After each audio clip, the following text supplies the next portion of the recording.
Hello, I'm Paul Beckwith. If you go to the grocery store and buy some, food for your family, um, let's say it cost, I don't know, $150 in 2019. I guess the question is, what does it cost now? And it's, whether it's 200, 250, even $300 is a question. It just seems that everything today is more expensive than it was. Now, we know that COVID in 2020 really hammered global supply chains and caused huge price spikes and fluctuations. And also, if you're in countries close to war zones, those wars that are going on have done the same thing. But generally, inflation is on the radar. It's being talked about a lot. And in fact, some political parties are arguing other political parties that are incumbents are causing the inflation. But actually, if you look more deeply, climate change is a huge driver of inflation. In fact, there's a term called climateflation, climateflation, climate inflation, climate caused inflation. And there's very few in the peer reviewed literature on the impacts of climate change on inflation and the financial markets and financial stuff, just in everyday prices. So I've been doing some digging and I found some recent papers, and I'll go into some of the details on how climate change is really impacting inflation today. And it is difficult to tease out, as I said, because of the other things going on, like the pandemic that occurred and coming out of the pandemic. So this is a peer-reviewed paper, Global Warming and Heat Extremes to Enhance Inflationary Pressures. And most of these studies look at food because food seems to be very sensitive. But it's not just food, it's the consumer price index as a whole also increases. But let's go back to the beginning and let's have a look. So this article in Axios is titled, "The Era of Climateflation is Here, Study Shows." Okay, so it's referring to the study which I showed you briefly, and I'll discuss it in detail further on in this video. But the issue is, it may be time to add human-caused climate change to the list of factors likely to worsen inflation. Climate change is rippling through entire economies, and it's affecting the price and availability of various goods. So the paper I'm talking about was published in the peer-reviewed journal Communications, Earth and Environment back in March, and it shows basically that increasing global average temperatures, more intense and frequent heat waves, and other factors associated with climate change, extreme weather events, for example, are already driving up the prices of food and other goods worldwide.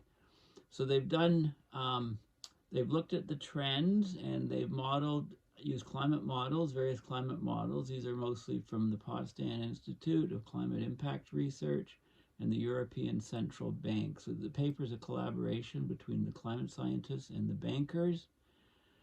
And these trends are likely to worsen through 2035, which is where they've modeled. It's not like they stop at 2035, but the data is for the next 10 years, basically.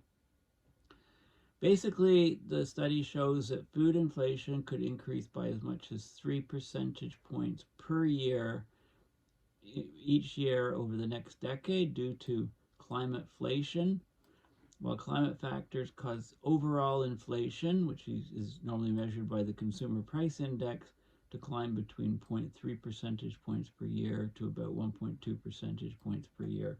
To put that in perspective, central banks around the world generally have a target of 2% per year.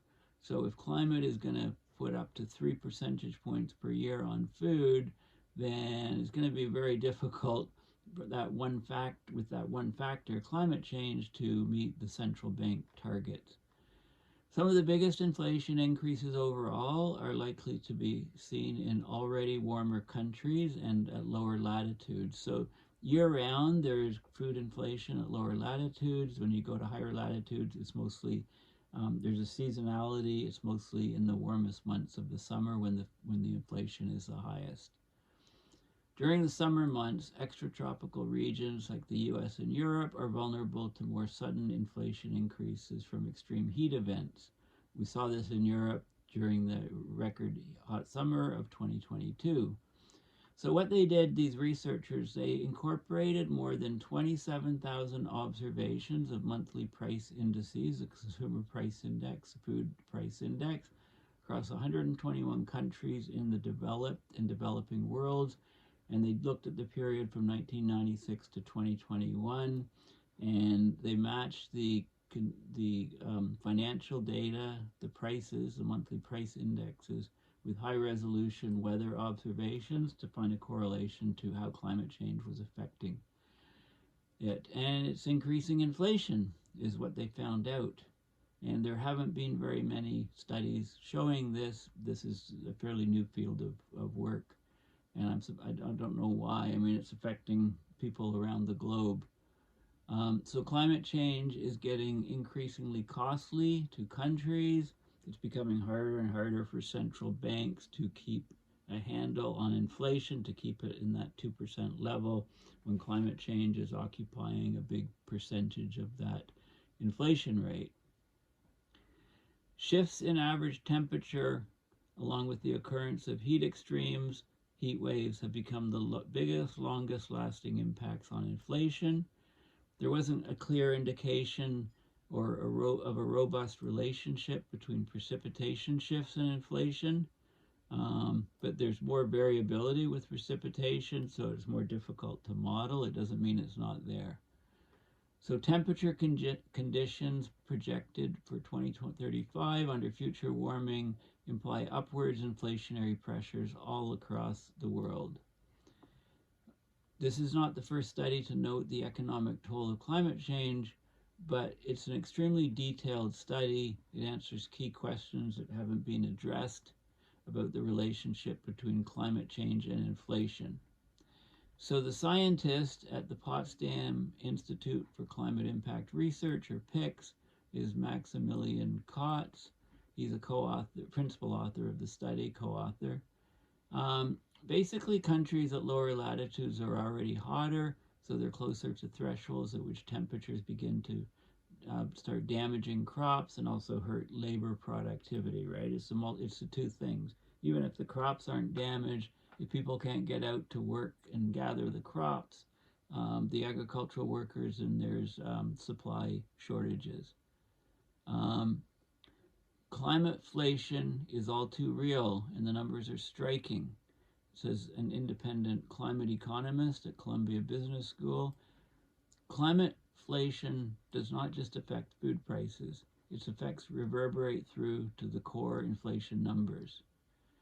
Right? The overall inflation was up by over 1% in some of the models. That 1% alone, or even the study's lower bound of 0.3%, these are enormous numbers, pointing out the Fed's goal of stabilizing inflation at 2%. So climate change's role in inflation could be a significant part of the federal government's considerations. It says just a decade from now, but I think it's happening now. This chart explains why inflation felt so bad. So this is inflation in gas, rent, and food versus the overall headline consumer price index. So the standard CPI is the gray curve, and look how high we had inflation in 2021, 2022. It went up to about 8%. But if you just look at the gas, rent, and food, that was up about 18%. It really spiked. Okay, so if it feels like things are so much more expensive now, then it's because they are. Okay, so prices you know, basically inflation is a term that means many different things depending on whether you're talking to an economist or just a normal, they say, American. If you look at prices that are top of mind for regular folks, inflation turns out to have been astonishingly high in mid-2022, far higher than the headline consumer price index. Now, however, it's at a benign 2%. Okay, it's dropped right off. So the three most salient prices in the U.S. economy, gasoline, food at home like groceries and rent, were weighted and looked into things, and you need to follow the money. And basically, gas prices are a no-brainer. They're the most visible price in the country. They're flashed at drivers in neon green 2-foot-high numbers on every car journey.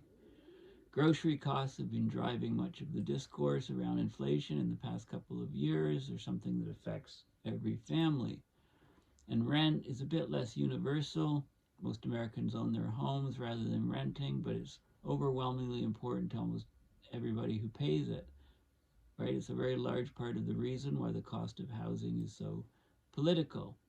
Okay, so if you look at the gas, food, lodging inflation chart, it spiked about 18%, huge, an astonishing 18% in June 2022. Okay, and that's this price spike here. And yeah, so the bottom line is, we're reaching the point where people are becoming accustomed to higher, but at least no longer sharply rising prices. That's the point when inflation worries tend to dissipate, they were saying. And this is an article from earlier this year.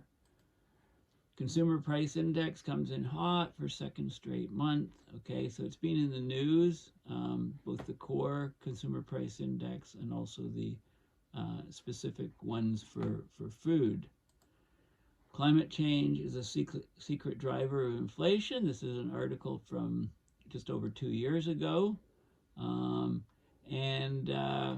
Extreme weather worsened by climate change is a hidden cause of inflation. People don't tie it to inflation. Well, hopefully that changes, and this video aids in doing that change, getting that change to understand the reality of what's causing inflation. So extreme weather worsened by climate change is it's pushing up already high prices of everything from food and clothing to electronics.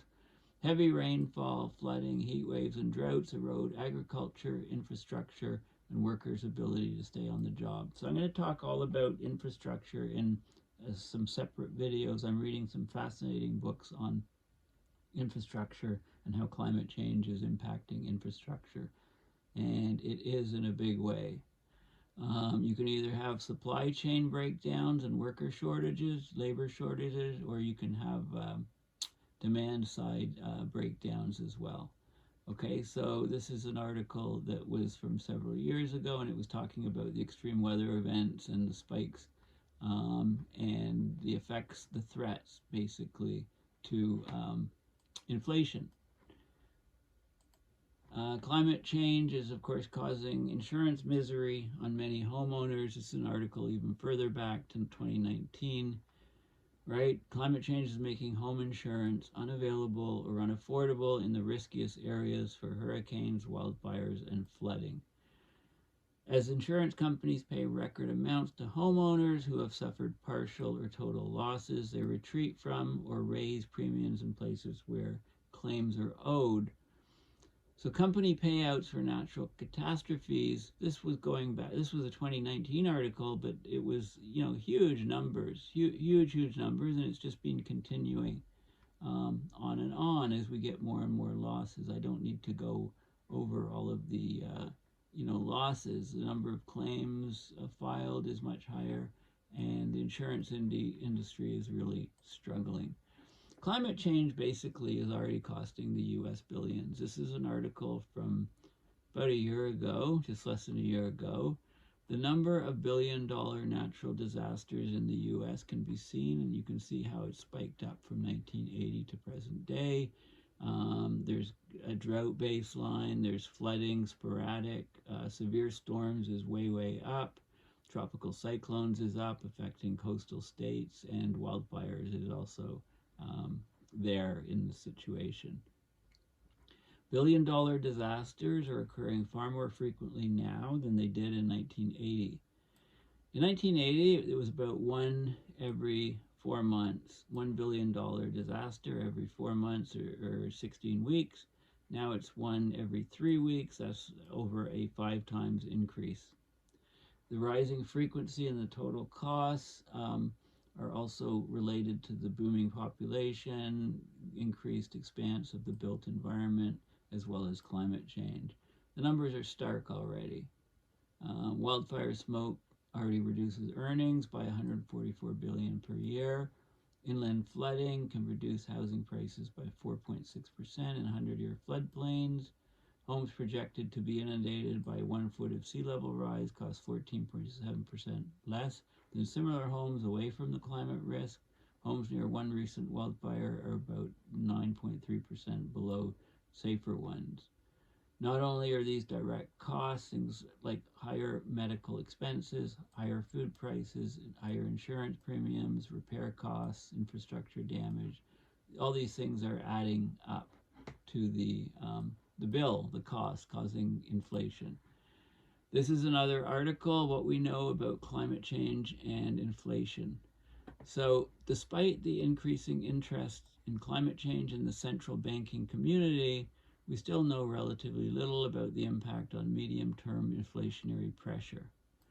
Okay, so central banks need to get on board, they need to understand climate change, and they need to figure out how climate change is affecting inflation, because they're all about trying to stabilize prices, right? Central banks are not the primary actors in the fight for preventing climate change, but they can play an important supporting role and have been paying increasingly closer attention to the impacts, okay, coming up with reports, etc. There's 3 main channels through which climate change can affect central banks' primary mandate of stabilizing price, keeping inflation low.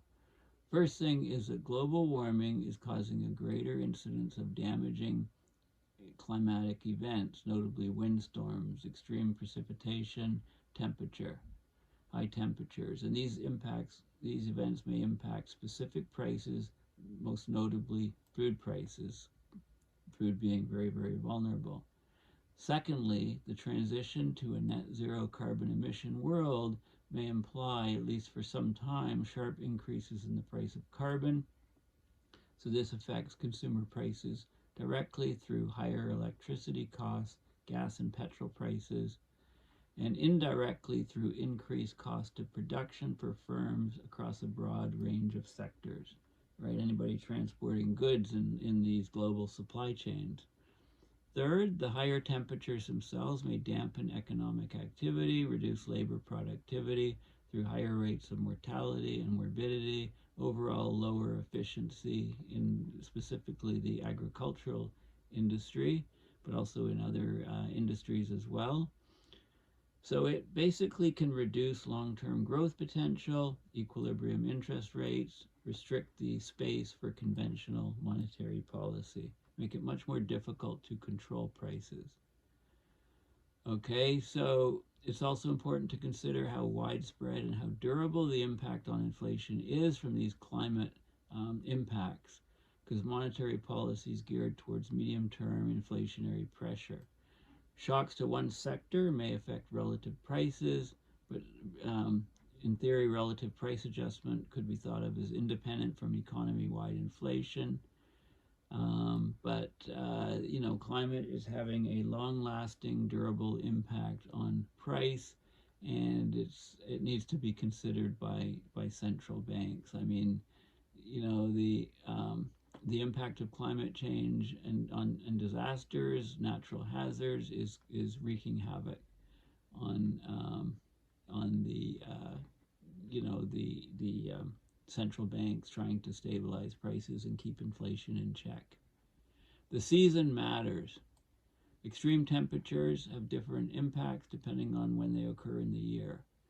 Okay, so for low latitude countries, it's year-round inflationary effects on, say, food supply. It's not distinguishable between season. But in higher latitude countries, it's mostly in hot summers when there's larger inflationary pressure. It's not just food. There's a wide range of prices, and not just the headline consumer price index of main goods. It can affect every goods in society and ripple up through the society. So, it shows you there's different plots which are pulled out of the paper. So I'll get to the paper directly shortly. Climate change is worsening inflation and pushing food prices even higher, researchers warn. This is a Forbes article. It talks about rising global temperatures are accelerating inflation, will likely push the cost of food, goods, and services higher for years to come. And it's also saying increasing temperatures could boost the average inflation by as much as 1.2 percentage points every year. This is huge, right? This is what researchers from Potsdam are saying while they're working with the European Central Bank people. Climate change could drive the cost of food up by as much as 3.2 percentage points a year. And the analysis is on consumer price indexes and weather data across 121 countries over the last 30 years to see how climate affects inflation. Even under, there's best and worst case scenarios. Overall inflation rises an average of 0.3%. Food inflation 0.9 percentage points per year. That's the best case scenario. Worst case, is 3-4%. Right? So we can't ignore this. This is and also this study looked at the extreme heat during the summer of 2022. And they found that it boosted overall inflation in Europe by 0.3 percentage points and food inflation by 0.67 percentage points, double. Okay, and it's hitting people living in wealthy and poor countries alike, in the global south, in the global north, etc. Okay, so this is Forbes magazine. The United Nations Department of Economic and Social Affairs discusses, they have an article called Prices on a Warming Planet, the Inflationary Effects of Climate Change. This is from July of 2024. Climate change is no longer a distant threat. Its adverse impacts on both human societies and natural ecosystems are already unfolding across the world. 2023 was the warmest year on record by a clear margin. Records were broken for ocean heat, sea level rise, glacier retreat. There were droughts, forest fires, torrential rains, floods, heat waves, hurricanes, right? All of these things. And there's many supply side shocks. It's an important risk to price stability around the world. COVID was a wake-up call, perhaps. In the past, supply-driven price shocks from extreme weather events tended to be isolated, relatively less frequent, and limited to specific goods or commodities. They'd only have a muted and temporary impact on inflation rates. But now they're converging. They're happening much more frequently. They're more severe, longer duration. So when these severe weather events converge, several of them, or one occurs with exceptional intensity, the supply shock can be substantial enough to temporarily push inflation up beyond targeted levels. And there's also trade disruptions, policy spillovers, more price volatility.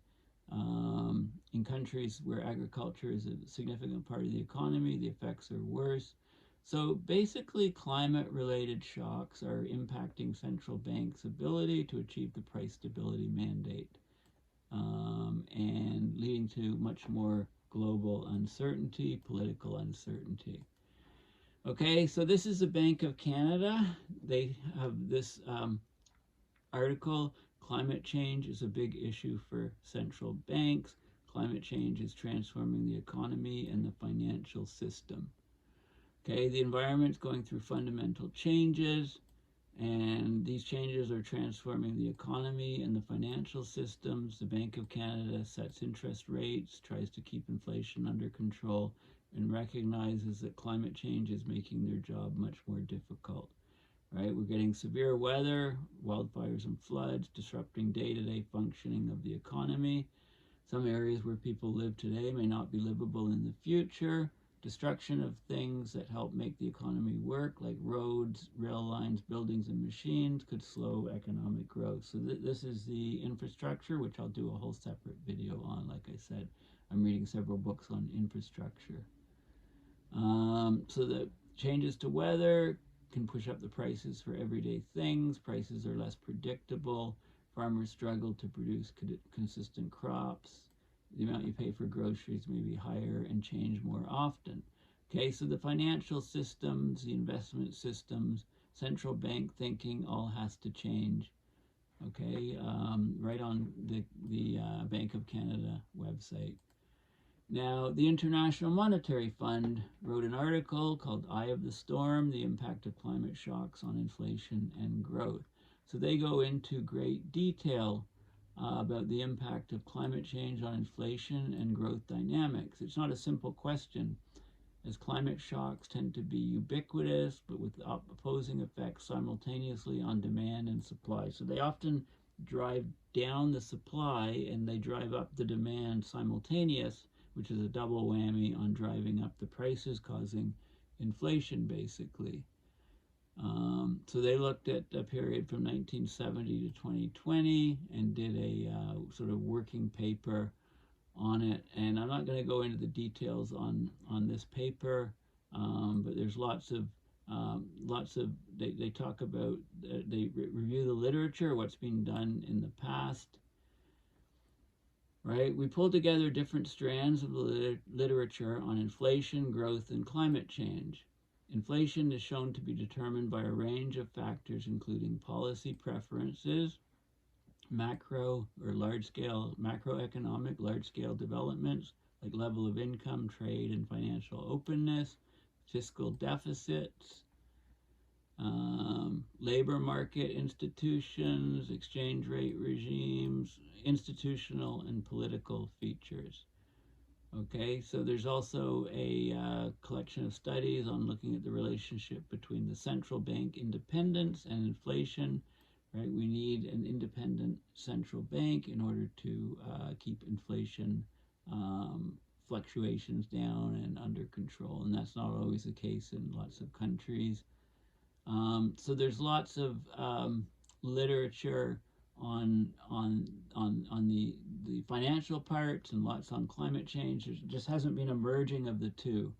Okay, so this is an important paper for trying to merge those, and it's got all these, it looks at temperature shocks, drought shocks, storm shocks, on on both the core inflation and on the food inflation parts. Okay, a great detailed study. I'm going to show you more details on the newer study. This was published in April of 2023. International Monetary Fund, IMF. There's something called the International Disaster Database, EMDAT, and it basically does an inventory of hazards and disasters worldwide. They've been doing it from 1900 to the present day. Okay, this is a data set from 1988 to present day, and you can, look at all the different disaster records around the world and see the number of disasters from all different sources. A great data set, a repository of data. Now, the European Central Bank has their own working papers. The impact of global warming on inflation, averages, seasonality, and extreme. So this is a 50-page document. I'm just pointing out that it's it's available, and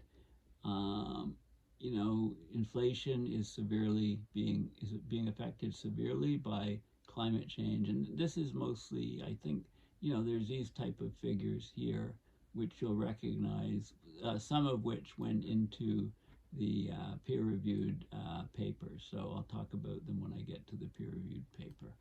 But again, another document, this one by the European Central Bank. Okay, so here's the article. It's called Global Warming and Heat Extremes to Enhance Inflationary Pressure. So let's talk about this article. a bit. So climate impacts on economic productivity indicate that climate change may threaten price stability. So they do regressions. They look at 27,000 observations of monthly consumer price indices worldwide, and they wanted to quantify the impacts of climate conditions on inflation. They found that the main findings are that higher temperatures increase the food inflation and the main inflation, the consumer price index inflation, persistently over 12 months in both higher and lower income countries. The effects do vary across the seasons and the regions depending on the climate norms, because places get adapted to the climate norm, what's happening normally, and then when it changes, watch out, you have trouble, you have inflationary pressures. So they did the modeling up for the next 10 years, and they found the food inflation increased anywhere from 0.92 to 3.23% per year. That's per year. And the overall inflation, called headline inflation or consumer price index inflation, increased 0.32 to 1.18% per year. The pressures were largest on places at low latitudes, and because the pressure was there year-round. There was strong seasonal pressure at higher latitudes that peaked in the summer. And they looked at the 2022 extreme summer heat event in Europe, which caused food inflation by 0.43 to 0.93 percentage points. Warming in 2035 could amplify that number by 30 to 50%. So Houston, we have a serious problem. Okay, so the effects of climate change on the economy are becoming increasingly well understood. Key progress has been made using empirical methods to demonstrate the impacts on labor productivity, right? It's really hard for labor to be productive when it's extremely hot. Agricultural output, energy demand, human health, right? All those things are looked at and matched to historical weather fluctuations.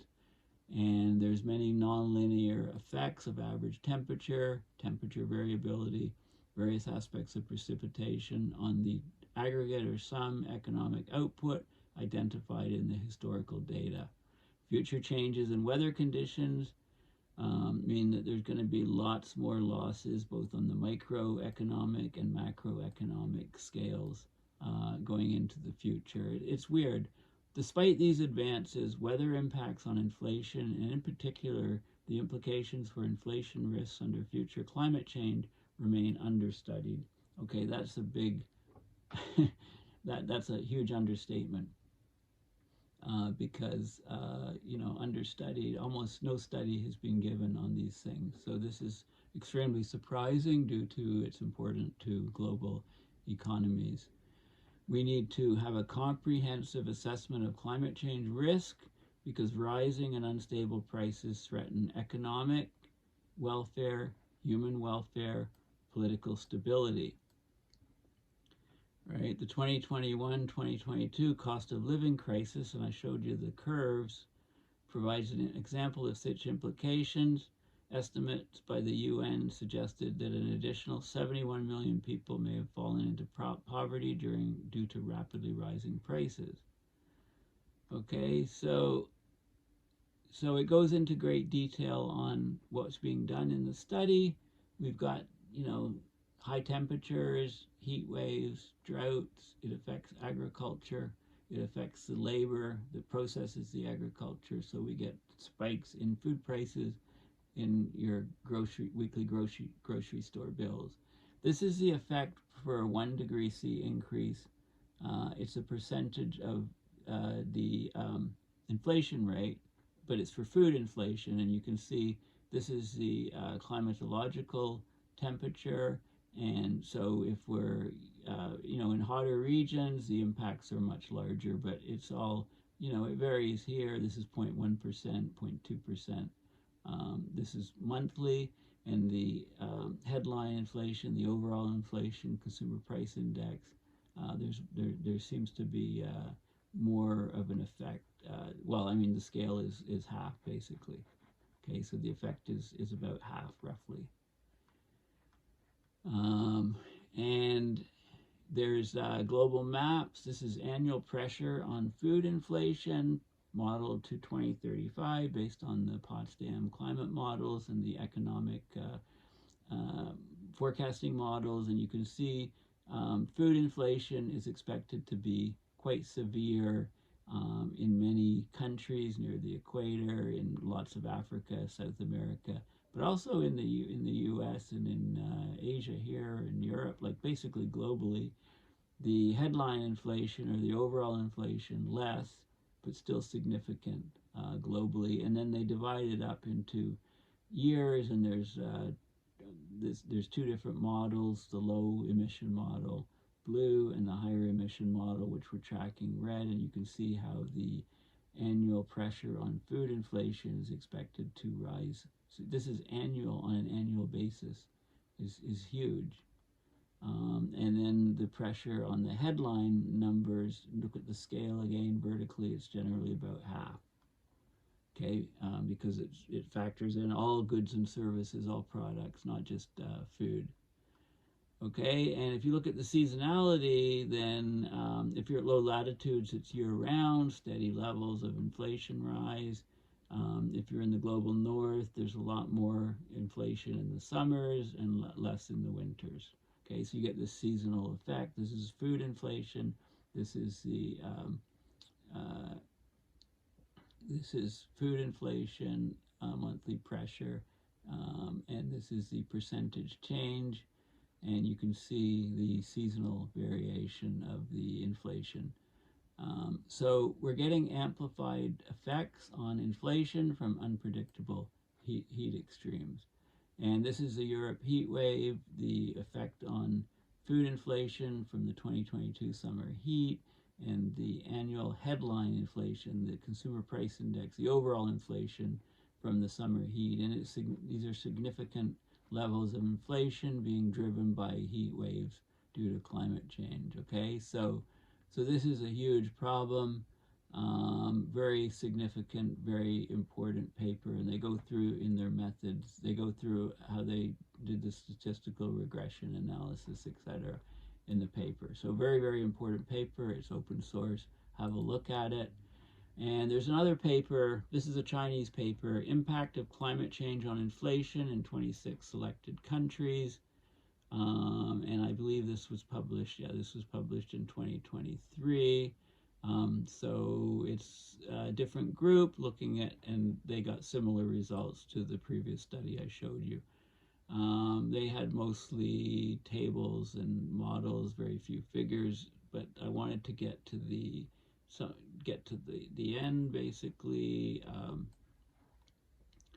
Let's see, there's a couple of statements here, conclusions, recommendations, discussion.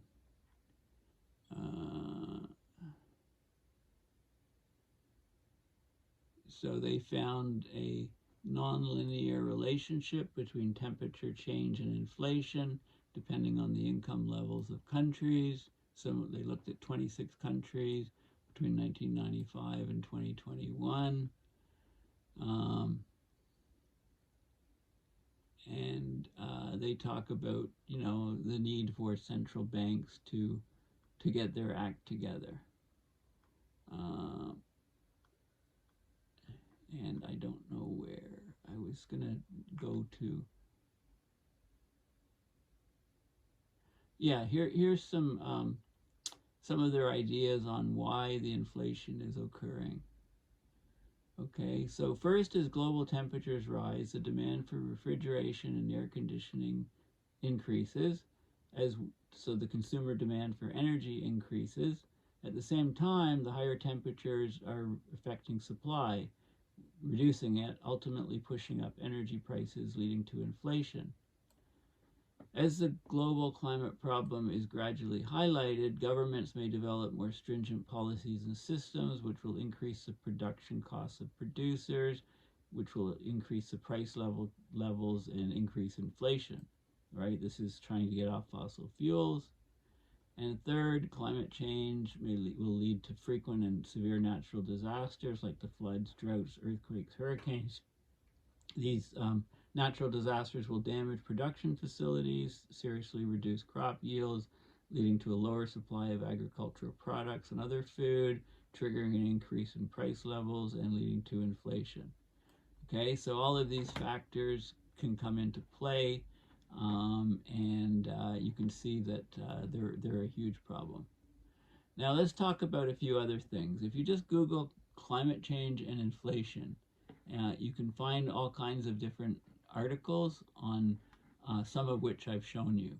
Now I just want to point out that right now, as I'm filming this video, there's been this massive typhoon coming across Philippines and into China and affecting Vietnam. And let me just show you this, and let's look at, so I'm just going forward a day at a time. You can see it building strength as it crosses the Chinese island and then crossing into China and Vietnam. Okay, and this is the region, so it crossed the Philippines and came into this island here, and then came over into North Vietnam. Okay, so million people evacuated. Okay, that's what I want to point out.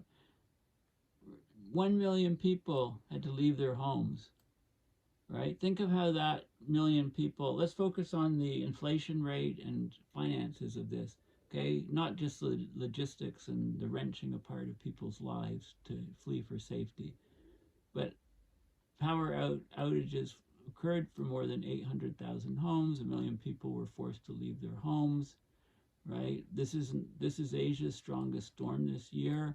This is an article from just today, Saturday, September 7th.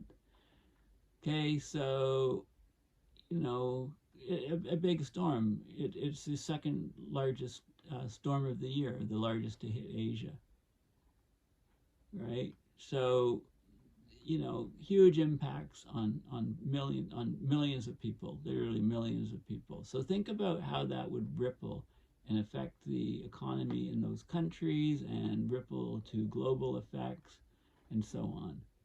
Okay, that was just one storm. Just this is an article from a week ago, updated. Oh, this is an article. This is still the same thing. 1 million people flee their homes as Typhoon Yagi makes landfall. CTV, just another carrier of news.